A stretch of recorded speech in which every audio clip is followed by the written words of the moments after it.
Welcome back everyone. Doing things a little bit differently in this episode. I've put together a highlight reel of the top 7 sites to check out when you visit the south coast of Iceland. Some of them are of course the well-known places that are frequented by tourists, but I've also included a few hidden gems that many people may not be aware of. I'm of course going to be putting clickable links in the video as well as the description below if you want to check out some of our full-length videos on the places mentioned here. So sit back and enjoy. Coming in at number 7 is the famous plane wreck on the black sands of the south coast. The plane came down back in 1973 and has been sitting here ever since. It first shot to popularity back in 2016 when Justin Bieber filmed a music video on top of the plane, and well, the rest is history. You can get here by walking about 45 minutes one way from a car park just off the Route 1 road, or possibly taking a shuttle bus, or even taking an ATV tour provided by Arcanum Mountain Guides. I'll put a link to the tours in the description below.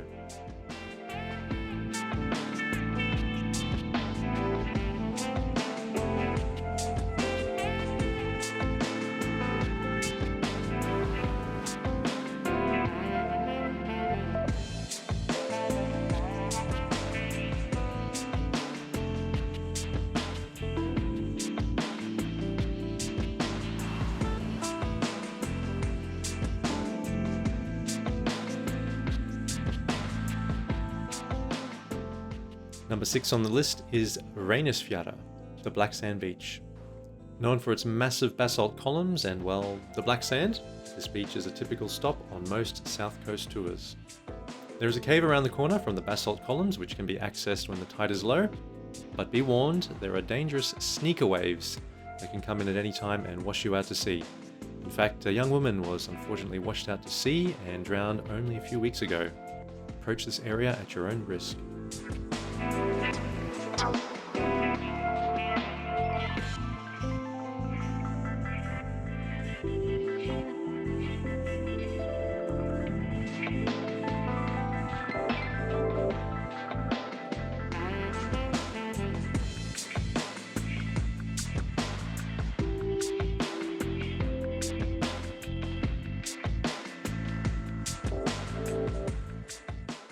At number 5 we have Dyrhólaey. This is the southernmost point of the mainland and home to a massive colony of puffins during the summer months. The puffins arrive usually in April and stay here to lay their eggs before eventually returning to the sea in September, where they stay for the winter time. There is also a beautiful lighthouse atop the highest point of this rocky promontory, from which you can see a stunning natural rock archway as well as the black sand beach stretching as far as the eye can see.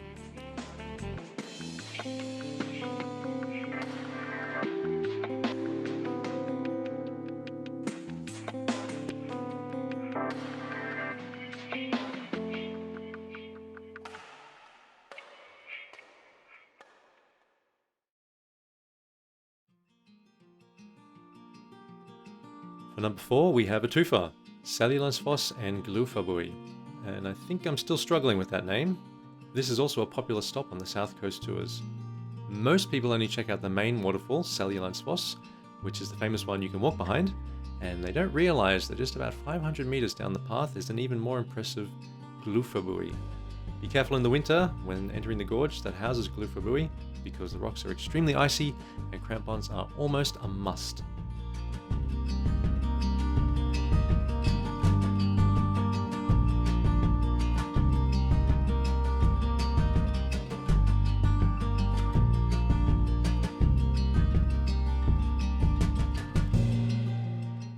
We have Skógafoss at number 3, another very popular tourist stop on many of the south coast tours. Well worth checking out this waterfall in addition to the surrounding areas here, as the hike up the massive staircase to the top of Skógafoss is worth checking out, as it'll give you a nice view over the fields surrounding the waterfall. Not only that, but you have the option to continue hiking further along the trail, which leads deeper into the highlands of Iceland. You'll pass by countless waterfalls and canyons, and it's well worth the trip. But you can only do this in the summer. Next to Skógafoss is a small forested area, and is in fact where the place gets its name from. Skógafoss literally translates to forest waterfall, and this forest is very peaceful and quite lovely to walk around as there aren't many trees on this island. There's also a nice folk museum and a hidden waterfall just around the corner from it. Check it out in our full Skógar video.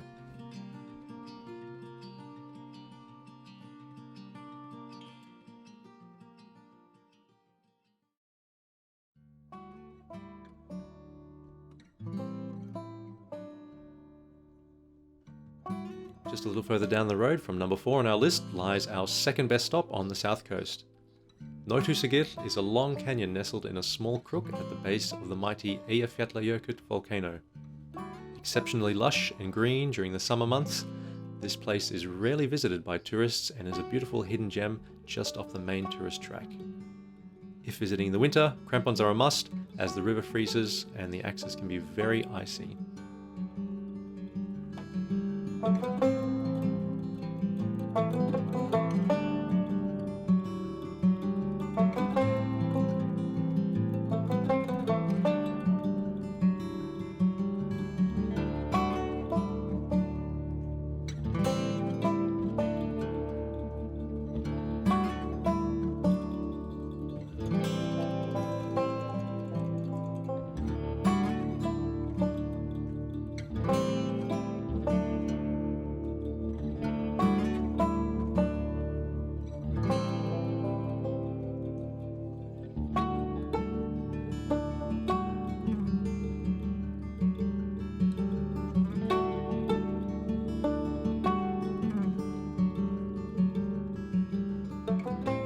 For those of you with the decent 4x4, a short drive down the gravel road leads to Gljúfrabúi, an outlet glacier coming off the main glacier Eyjafjallajökull. This glacier was almost completely washed away during the 2010 eruption of the volcano and now rests quite high up on the mountainside.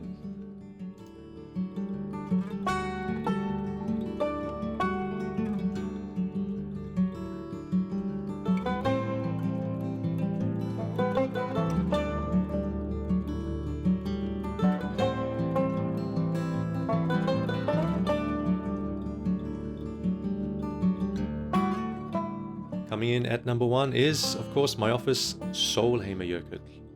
This glacier is probably the most visited glacier in all of Iceland, but don't let that deter you from checking it out. Most tourists come by bus and walk the path to see the glacier, but very few actually take a guided tour on the ice itself. Now that it's wintertime, the glacial ice is completely blue and probably looks its most stunning. But beware, during this time glacial travel is at its most treacherous as the ice is extremely hard and quite slippery, so a guided tour is a must. Links to these tours will of course be in the description.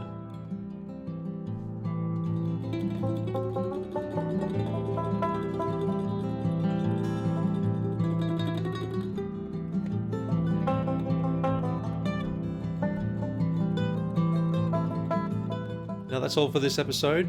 Please check out our full-length videos if you are interested in anything mentioned here today. I'll put a link to all of these in the description below. We'll see you in the next one.